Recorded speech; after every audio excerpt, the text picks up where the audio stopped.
Kan jalqaba qabanneen imaltootni Daseerraatii gara magaalaa guddittii Finfinnee imalanii fi konkolaachistootni torbanoota muraasa as daandii irratti danqamuu isaanii dubbatu. Daandiin kun kaleessa banamee tajaajila deebisee kan eegale yoo ta'u, imaltootni fi konkolaachistootni BBC'n dubbise akka jedhanitti keellaa sakattinsaa Oromiyaa godina Shawaa Kaabaa keessatti argamu erga dhaqqabaniin booda qaamolee nageenyaatiin danqamuu himu. የአማራ ክልል መንግስት እንግዲህ ነፃ ነው mootummaan naannoo amaaraa daandiin kun bilisa jechuun erga ibsee booda imala eegalle sana booda finfinnee seenuuf yeroo daandiin muraasni waafee sandaafaa geenyu namootni uffata humna addaa oromiyaa uffatan nu dhaabsisanii nu buusanii nu sakatta'anii waraqaa eenyummaa amaaraa kan qabatan gar tokkotti kan finfinnee warra qabatan gara biraatti goranuun jedhani ani isaan qabu kanaaf waraqaa eeyyama konkolaachisaa koon itti agarsiise kanan fudhadhu naan jedhe paaspoortii koos waraqaa eenyummaa waajjira koos itti kennan kunis hin ta'u naan jedhe waraqaan eenyummaa gandaanaaf hin kenname yeroo hin jedhu sun nan galchu jedhee na dide. Godina Shawaa Kaabaatti itti aanaan hoogganaa waajjira bulchiinsaa fi nageenyaa obbo Salamoon Altaayyee rakkoon kun amma kan furame ta'us jalqaba maaliif uumamee kan jedhu irratti aanga'oota naannichaa waliin mari'achuu isaanii BBC'tti himaniiru. ከአዲስ አበባም ወደ ደሴ መስመር ዝግ ነው finfinneerraa gara Daseetti daandiin geessuu fi Daseetti gara Finfinneetti ni deemus cufaa ture. Kaleessa nutis kana mootummaa naannoo keenyaa fi ollaatti beeksisnee hawaasaas gahee rakkatu waliinis haasofnee kaleessa waree booda sa'aatii 12 irratti daandiin kun banamee tajaajila kennuu eegaleera. Maaliif cufame kan jedhu irratti aanga'oota waliin yeroo haasofnu hooggantoonni tokko mee adda baafnaa jedhu. Hooggansi erga waan akkanaa hin adeemsifamneef ajaja kennee booda ammoo miseensonni qaamolee nageenyaa naannicharra jiran ajaja isa kana dhiisanii ilaalcha qaama biroo adeemsisan immoo jiru. Bakka sana kan bulchu mootummaa naannoo Oromiyaa waan ta'eef wanta kana sakatta'ee akka sirreessuuf waliin mari'anneerra. Kun hin ta'u taanaan immoo daandiin kun kan federaalaa waan ta'eef qaama nageenya federaalaan eegamuu qaba. Kanaaf kaleessa kana booda qaama daandii kana haala kamiinuu cufu kamuu irratti tarkaanfiin akka fudhatamu kan jedhu irratti walii galleerra.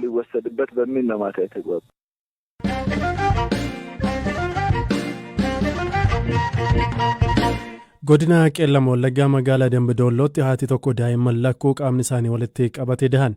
Yuunivarsiitii Dambidolloo Inistituutii Fayyaa fi Yaala Barnoota Fayyaatti ispeeshaalistii ulfaa fi yaala gadameessaa kan ta'an Dr. Tsaggaayee Miidhagsaa haati kun guyyaa 4 dura tajaajila baqaqsanii yaaluun akka daa'imman kanneen da'an himan. Haala fayyaa daa'imman dhalatanii fi yaala isaanii irratti gaafadheera.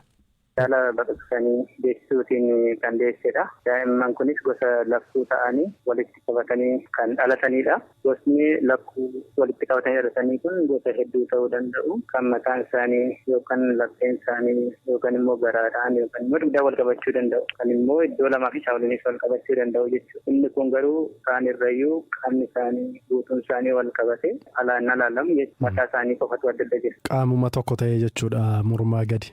Qaamuma tokko ta'ee morma lamaa fi mataa lama qofadha jechuudha. Alaa nalaallu kan mul'atu akkasittidha. Hayyee tole kun dahumsa irratti akkamiin deessistanii tarii akkas ta'uu jalqaba qorannoodha wanti barameeru jira ture? Hordoffii gaas ta'uu baatu hordoffii ulfaa qabdi ture. Kanaaf qorannoo altiraasaawundii ilaalle irratti jechuudha. Kan ilaalle nuti yeroo isheen ji'a 9 geesseedha. Yeroo sanitti daa'imman lamaan baay'ee waan guddataniif walitti qabachuusaa shakkineemaa jechuudha. Maatiin kana baranii ture duratti himamee ture?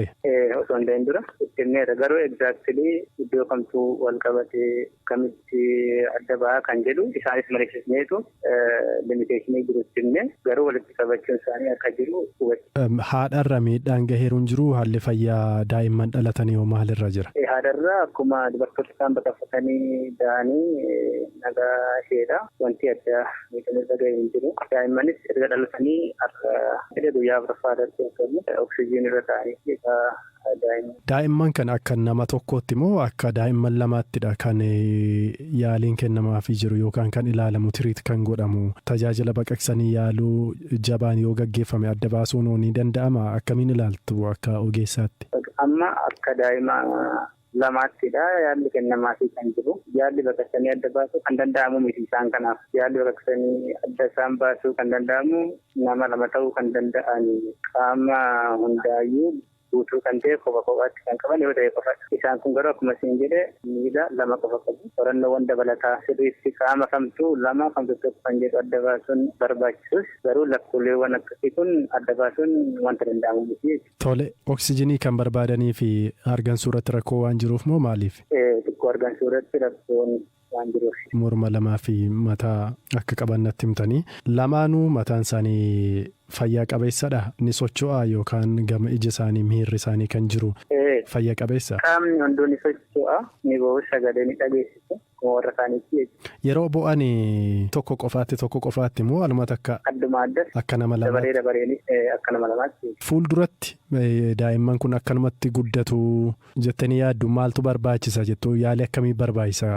Akkuma isin jedhe yaala addaa wanti barbaachisu hin jiru. Lakkoo walitti qabatanii danda'aman dhalatan kun yoo danda'ame egaa addaan baasuu ture. Isaan kun garuu waan addaan bahuu danda'an miti. Akkuma isaan kanaafis yaala barbaachisu kanuma isaanii kennamu sun kenname yoo carraan guddachuu jiraate ilaaluudha jechuudha. Tarii carraan guddachuu daa'imman akkasii yoo qabaatan tarii gama saayinsiittiinis yookaan taatee kana dura beektanii yoo jiraate carraa deemuu socho'uu akkasii qabaachuu ni danda'u qaamni isaanii baachuu ni danda'a. Kan dhaabbatanii deemuu danda'an jiru kan hin jirres jiru taateen akkasii fakkeenyaaf biyya alaatti USA Minnesota keessatti lakkuuleen akkasii kan jiran ni jiru. Amma hospitaala keessan turu moo maatiin erga achi turtii isaanii fixanii fudhatanii gara mana isaaniitti galu maaltu yaadamee jira?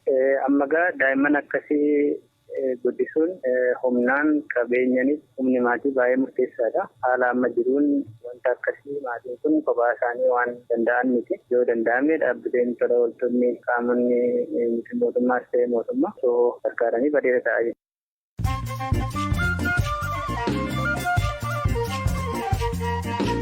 Gidduun ammoo oduuwwan gaggabaaboon isinitti hima. Jarman opereeshinii waraanaa biyya Afrikaa Maalii keessatti gaggeessaa turte dhaabuu beeksifte.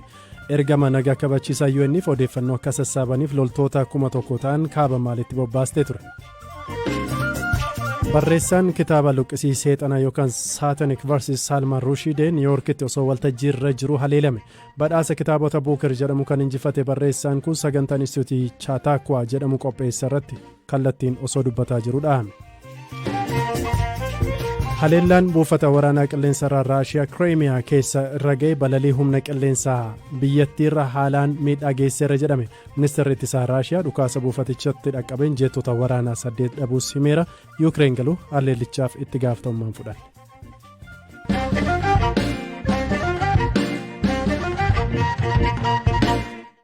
Dhimma ittaanuun waa'ee abjuu ilaalla. Abjuu argitanii hiika isaa wallaaltanii beektu? Waanuma dhuguma ta'uuf jiru moo faallaa isaa argitanii beektu? Namootni tokko tokko abjuun koo hin sobuus jedhu. Kaan ammoo faallaa ta'aa abjuun koo jedhanii amanu. Qorattootinis akkasuma yaada adda addaatti kennu. Yuunivarsiitii Jimmaatti barsiisaa hogbarruu fi afoola Oromoo kan ta'an Dooktar Darajjee Fufaa bara ijoollummaa isaanii obboleettiin isaanii hangafaa du'aan boqochuu ishee dura abjuun arganii akka turan yaadatu. Ilaalcha abjuu irratti qabanis yoo himan akkana jedhu. Waa lamatti jira. Tokko abjuun bara beelaa buddeen jetti kan jedhutti jira. Lammaffaa immoo abjuun kabaddii jedhus. Abjuu badaallee yoo gaariitti hiikan gaarii ta'uu danda'a jechuudha. Abjuun bara beelaa immoo buddeen jettiin immoo namni beela'ee nyaatuma yaada. Abjuun waanuma yaadan sana namatti agarsiiftii yaada jedhutti jira. Addunyaa irratti waa'ee hiika abjuu kan qorate Sigmund Freud nama jedhamu. Namichi kun nama xiinsammuuti. Maal jedhamni namni kun waanuma guyyaa yaadaa oole halkan abjuudhaan argaa. Aadaa Oromoo keessas kanumatti jira. Namoonni abjuu hiikuu abjuu kana yeroo tokko itti amanulleedha. Kan itti namannillee immoo jira. Hayyuun aadaa obbo Dirribii Damusees abjuun faallaatti akka hiikamu amma dura waan isaan mudate irraa hubachuu BBC'tti himan. Abjuun uummata tokko akka saayikooloojii uummata sanaatiin wal fakkaata. Dhugeeffannoo uummata sanaatiin waan inni gaariidha jedhuu fi waan inni hamaadha jedhuudhaan wal fakkaata. Biyya argitee beekne abjuudhaan hin argitu. Bakka irra oolte waan hojjetaa oolte sana abjoottaa waanuma sammuu kee keessa naanna'aa deemutu yeroo abjuu keessa naanna'ee dhufaa. Yoo yaaddoo qabaatte yaaddoo dhufaa. Yoo gammachuus yaadda ta'e wanta akkasii dhufaa. Garuu amma yoona saayinsiin illee waan bira ga'e natti hin fakkaatu. Akka inni itti amma ani waan hin somne yoo firri koo hin du'a ta'e utuma namni itti himin utuma hin qeeqin abjuudhaan waan argutu jira. Calqaba yoo sirba arge boo'aa jechaadha. Boo'aatu jira. Ilkaan koo yoo buqqa'ee fira baay'ee natti dhiyaatee jiru keessaa namni du'aa jechaadha. Kun waanuma wanni hin qabu. Obbolaan koo yeroo du'an argeera. Yuunivarsiitii Finfinneetti damee xiinsammuu hawaasummaa yookaan sooshaal saayikooloojiitti barataa PhD kan ta'ee fi dhimma abjuu irratti kan qoratu obbo Geetaa Waalelliin akkuma hawaasni adda addaa abjuu tokko akka adda addaatti kan hiikkatu bakka bu'umsa wantootaaf kennu irratti hundaa'uun akka ta'e himu. Kalme ማለት እንግዲህ አእምሮአችን abjuu jechuun sammuun keenya boqonnaa irra yeroo jiru qaamni keenyas boqonnaa irra yeroo jiru suuraa sammuun keenya uumudha. Namni hunduu kan rafu yoo ta'e namni hunduu abjuu argaa jechuudha. Yeroo raftu sammuun hojii irra waan jiruuf abjuu arguu jechuudha. Namni hunduu abjuu ni arga. Garuu namni abjuu arge hunda ni yaadata jechuu miti jennee kaa'uu dandeenya.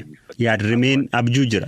Hiikni isaa maaliif barbaachisa isa jedhuuf namootni hiika isaa barbaadu. Namootni waan sammuu isaaniitti dhufe suuraan kaa'uu jedhama. Waan arginu sun mallattoodha. Namootnis mallattoo arganiif hiika kennu. Fakkeenyaaf naannoo bishaan baay'atu warri jiraatan nama abjuu isaan bishaan argeef hiika gaariitti kennu. Bakka bishaan bal'inaan hin jirre warri jiraatan ammoo namootni lolaa yoo argan waan hamaatti hiikuu malu. Namootni yeroo rafan sadarkaa 4 keessa darbu. Rapid eye movement sadarkaa jedhamurra yeroo gahan abjuu argu. Sadarkaa kanatti sammuun addunyaa alaa wajjiniin hariiroo qabu guutummaatti addaan kuta. Yeroo kana sammuun keenya waan addunyaa alaa keessa jiru process godha. Yeroo sana abjuu arginaa jedhama.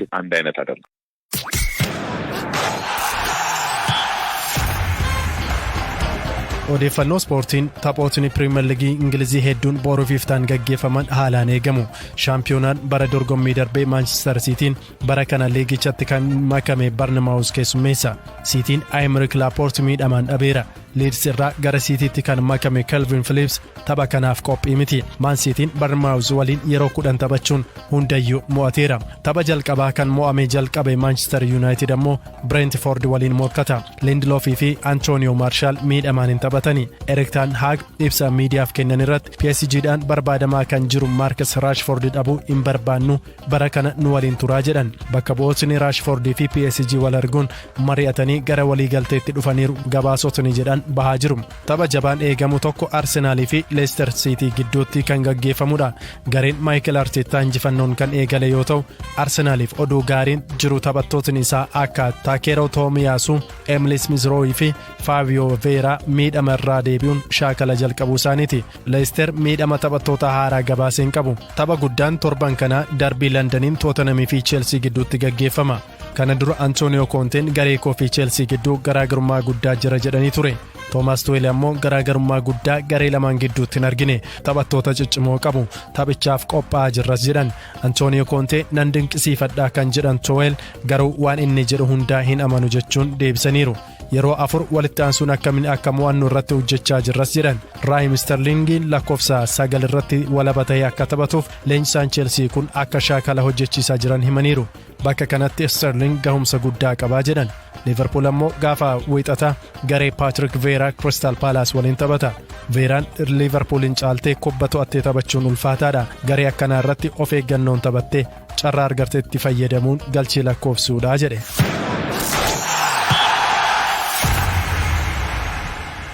Kabajamtoota dhaggeeffattoota keenyaa sagantaa raadiyoo BBC Afaan Oromoo kallattii Naayiroobii irraatii isiniif darbaa ture asumarratti xumurree jirra kan isiniif dhiyeessan Zalaalam Taaddesaan ture Firaafoolii Dhugaasaa gama qopheessuutiin akkasumas Deevis Maaswaaruu dammoo isin immoo ogummaa teeknikaatiin waliin turtii taasisee jira halkan gaarii qabaadha.